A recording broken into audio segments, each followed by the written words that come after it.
It doesn't take a genius level IQ to know that Jake Paul vs Mike Tyson makes absolutely no sense on thousands of different levels. We could probably go on for hours about why this fight isn't just stupid but straight up disrespectful. But instead of doing that, we're going to be going through a few reasons why it's representative of a bigger problem in both the UFC and boxing, so let's get into it. Before we even begin to break this down, we need to understand how these talks even began, and yes, this may shock you, but the key player in this is Netflix.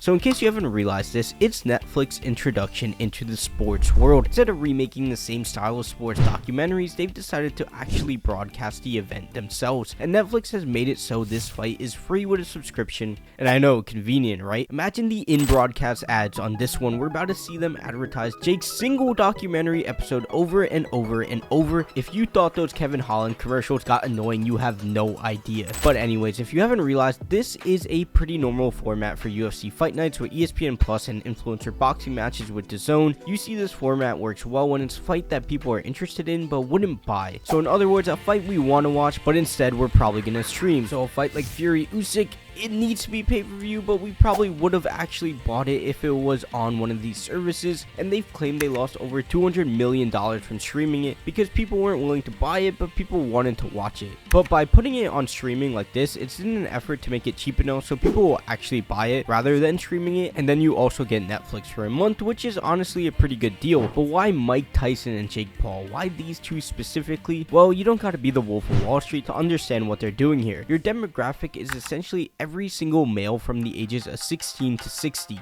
Literally, everyone from young kids to old people in the office are interested in this fight. All the old people, for whatever reason, think Tyson has a chance in this fight, and all the young people want to see Jake Paul get knocked out. Because let's be honest, I don't think Jake Paul has any real diehard fans at this juncture, and if anything, I think fight fans respect Jake the most out of everyone. They actually understand how difficult it is to compete, and people in their 30s to 40s want to actually get to see Mike Tyson fight, because throughout their entire youth, they've just been bombarded their whole lives with people going on and on about what a Terminator he was and what a killer fighter he was, and now it's their chance to actually see that. And you can see that if any of the higher ups actually did 5 minutes of research, they should know how this fight is going to go down. And this whole thing is just to prey on the fact that Tyson was once a legend and Jake Paul is a hated figure. And although Serrano and Taylor are on the card, which is going to be so hyped, by the way, nobody's talking about the fact that their first fight was one of the best matches of all time. With that being said, it's totally under promoted. Granted, we're talking about Jake Paul and Mike Tyson being above it, so it is expected.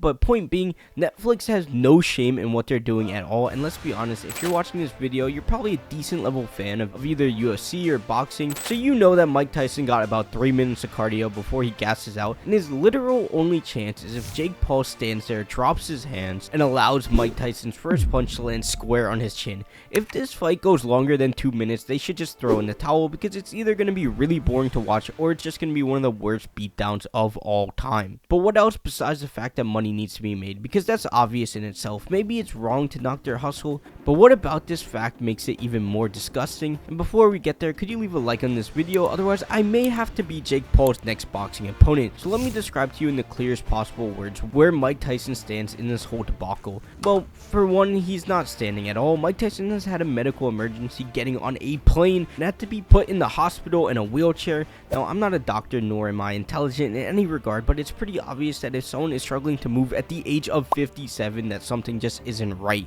And the fact that the clip of Tyson training that is being promoted everywhere, like he's back, like he's just as good as he once was, this Disney kid is going to sleep. For more context on that video, it was 5 years ago, and when Tyson was on Joe Rogan, he said it took him out for 2 weeks.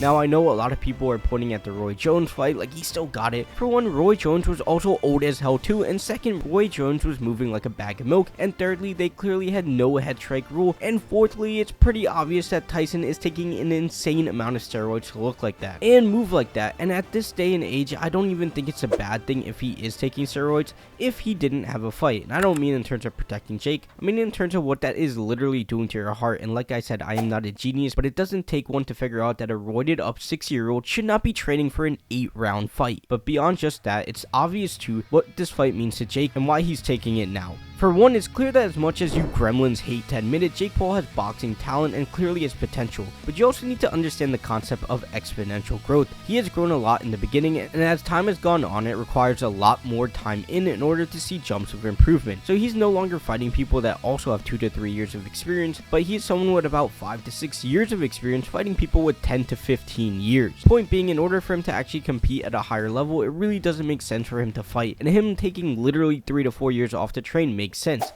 And I know what you're thinking. He has been fighting. Look at all these bums he's fighting.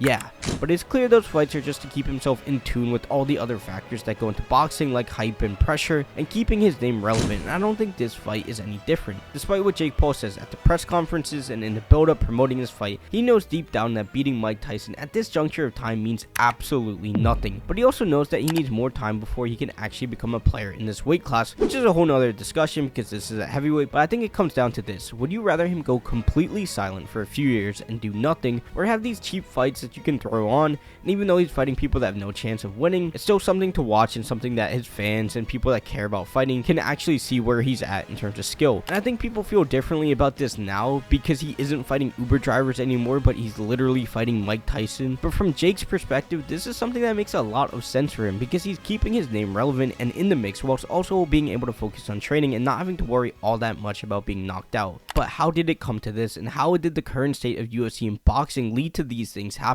The leading indicator of this has to be the amount of boxing promotions that are shutting down. The boxing broadcast space is in the most vulnerable position that it's ever been, with many massive companies shutting down, and a big company like Netflix could likely take over the space fairly quickly so long as this event goes well. And one of these reasons all these promotions keeps on getting shutting down, to be quite honest, boxing promotions cannot promote for their lives. Like, Jesus Christ, how many times have you woken up on a Saturday and seen like Terrence Crawford is fighting later that day? If it wasn't for John Fury, I think most of us would have found out about the Usyk Fury fight the day of, and that was the unification of the heavyweight belts. But even better promotion couldn't save some of these terrible boxing cards, and I mean horrific, like legitimately zero effort put into putting any relevant names on the undercard, and sometimes you're waiting for the next fight and you gotta sit through a 12-round lineal championship of the 113.7 pound division where they're fighting for some magazine belt, and it's just like, dog, the only thing the promotion is doing to people is reminding them to stream it. So the point being, although we are consumers and we are complaining about this fight, at the end of the day we're gonna tune in, and we know for sure it's not all Netflix's fault because Tyson has been attempted to be booked before. The likes of KSI, Logan Paul, and Tommy Fury. God damn, that's a real murderer's row I just listed. But the three of them have all made claims that they were supposed to fight Mike Tyson at some point and turned him down based off their morals. Now, I'm not sure if that's really why they turned it down, but the fact of the matter is that so long as fighters like Tyson, Roy Jones, and Mayweather are willing to take fights for massive paydays, these fights will always happen. And it's not like the Iniesta with soccer situation or Tom Brady with football. We're talking about literally fighting, and one of these legends is going to get seriously hurt at one point, especially if it's a boxing match and not an MMA fight, because that leads into this whole other discussion between which one is more dangerous. Now, obviously in MMA, between wrestling, jiu-jitsu, and kicks, there's a lot of room to take damage, but scientifically it's proven that repeated strikes to the head that comes from boxing is way worse than taking one big kick to the head in the UFC. And I don't believe anyone in the UFC has ever died during a fight, whereas in boxing it has happened a lot of times in the past. So there's a lot more at stake in the Tyson vs Jake Paul fight than meets the eye, because if Jake decides to carry him and just slowly put it on him, there's a chance that Tyson could get seriously hurt. But to be honest, there is some silver linings to the event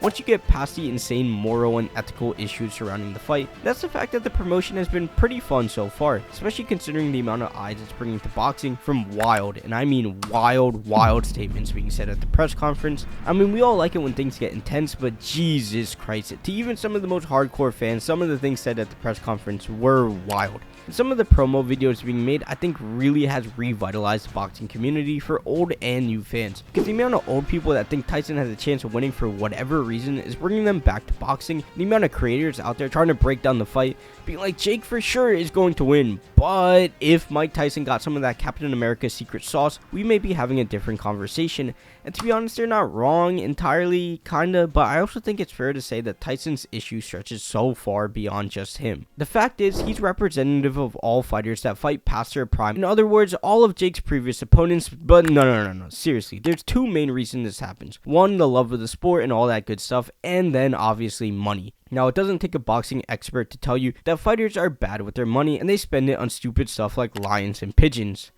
And actually, those are kind of cool. But I don't think I need to list examples beyond just cars and jewelry because it's pretty obvious how bad they are with their money. But the fact is, when you're a fighter, your money stops for the most part, especially if you're not a star. And some try to go to the WWE for a bit of money, some try acting, some try coaching, all will try podcasting, but for the most part, the money is significantly different than it was in their prime. But the thing is, Mike Tyson, who yes, is known for being really bad with his money and losing it all multiple times, he was in a place where he had a lot of revenue streams coming in and a brand behind him. I'm sure the money he's getting from this fight is significantly more than he was making before, but he didn't need to take fights because if we're being honest, him and Floyd have the biggest brands outside of boxing just based off their personalities in terms of retired fighters. But the likes of Jose Aldo or Roy Jones or Anderson Silva, the money arguments make a lot more sense for them because those options don't really exist. But these fights will continue happening because for whatever reason, boxing promoters are incapable of building up stars unless they're literal 13-year-old prodigies, and instead the industry has to rely on their old legends to come back and renew interest in what was almost a dead sport. And I think you can see that boxing in general is in a weird place because the buzz this event is getting is literally tenfold what Fury Usyk got and even Ngannou Joshua. The only thing comparable is really Garcia Haney, and I think that's mainly because of how the fight went and what happened after the fact, and because Ryan Garcia acted literally insane in order to build up that fight and everything with the steroids after. And I think it's pretty safe to say Garcia Haney was probably the most illegally streamed event of the year because I doubt there was that many people that actually bought the pay-per-view. So in a lot of ways, our own consuming habits has led to this happening, but at the same time, no one was calling for a 57-year-old Mike Tyson who is literally putting his life at risk in order to get an interesting boxing fight. Now, in terms of how it affects his legacy and how we view him in the future, I don't think it matters at all. Mike Tyson already had a plethora of embarrassing losses, and I don't think people even recall them most of the time besides Buster Douglas. And in terms of what it does for Jake's legacy, at first thought, I feel like most of us would say absolutely nothing, but when you talk to old people about it, they actually talk like Jake has no chance of winning this fight, which as fight fans we know is just bizarre. And I actually think there is a lot of novice fans that will weigh this heavily in Jake's favor in terms of his legacy if he wins, and I actually think that this fight is a fair indicator of his skill, which honestly fair enough to him if he's convinced people of that. If someone swings this into him being the second coming of Canelo because he beat an old Mike Tyson, fair enough. And in terms of where they both go from here, I think it's pretty safe to say Tyson should retire, get the old podcast back up and running, and I think Jake should fight a decent fighter at his natural weight class of cruiserweight. The only fighter at cruiserweight that we actually know that's decent and not chimp is Vidal Riley or Tommy Fury, so likely it will be the Tommy Fury rematch after this because Vidal is actually good, and maybe we will finally get Jake Paul vs KSI, which will draw in a lot of eyes, and then rematching Tommy after that and then fighting a legitimate contender after that, because I think the key for Jake has and always will be to just train and stay as relevant as possible in the public eye. So let me know what you think of this fight down below, and check out this video on the dark reality of UFC champions. Leave a like, subscribe, and don't forget, we're just getting started. We're gonna stay consistent, and I'll see you in the next video.